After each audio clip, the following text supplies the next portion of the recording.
បច្ច័យទាំងឡាយ4ដល់ប្រកាសអាណាធិបតេយ្យនេះសូមឲ្យព្រះគ្រូសូមាលីបាននៅអត្តមនីយផលកសលសម្ដីភ្លីវិតទៅជាប្រការៈដល់ទីឡើយសូមអនុមោទនា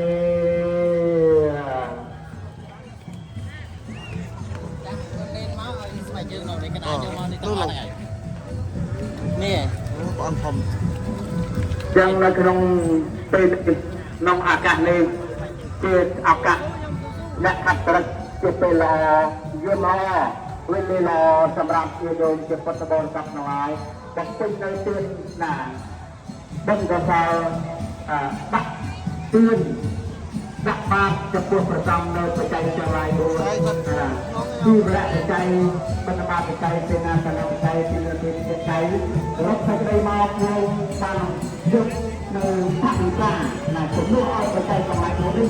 មានអត្ថប្រយោជន៍បំពេញណាស់ក៏លោកមានជាពុទ្ធបរិស័ទទាំងឡាយប្រចាំអាស្រ័យจากបច្ច័យទាំងឡាយ4ណាអាស្រ័យបច្ច័យទាំងឡាយ4ណាចឹងមករួចអាហារសបាយណាសបាយទៅអាហារទៅជាឯកមាបច្ច័យណា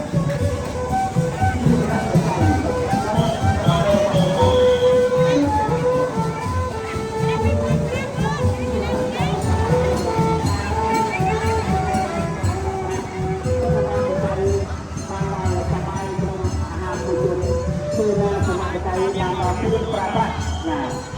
ជាលុយយកใจណាសបាយក្នុងការមានឆ្នាំជាបារោគទាំងឡាយទាំងពួងរោគណាចង់នៅពេលនេះមានរោគប្រចាំកាយគ្រប់គ្នាគឺរោគគ្រាមក៏រោគអ្វីមិនស្មើនឹងរោគគ្រាមមានអ្វី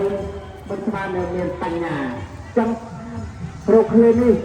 មានប្រចាំជីវិតរបស់យើងគ្រប់គ្នាទាំងអស់ក៏ចឹងមានអ្វីមិនស្មើនឹងមានបញ្ញានេះសំខាន់ណាស់យកមានជាពុទ្ធបរិស័ទទាំងឡាយនៅក្នុងពុទ្ធសាសនាយើងនេះណាគឺមានរយៈទី1កុញ្ចបុរៈបានដល់សិក្សាប្រត្រៃបិដកណាវិបស្សនាបុរៈបានដល់សិលសមាធិបញ្ញាបងចឹងបុរៈក្នុងសាសនានេះមានពីរយ៉ាងសម្រាប់ជាយកជាពុទ្ធបករណាដែលបានសិក្សារៀនសូត្រនៅលោកបានក្នុងសាសនានេះមានពីរយ៉ាងនេះសម្រាប់ឲ្យបច្ចៈណាដែលបានលើចាអំពីគេហដ្ឋានមកសត្វទុះណាត្រូវត្រង់ពុទ្ធសាសនាដើម្បីឲ្យពុទ្ធសាសនា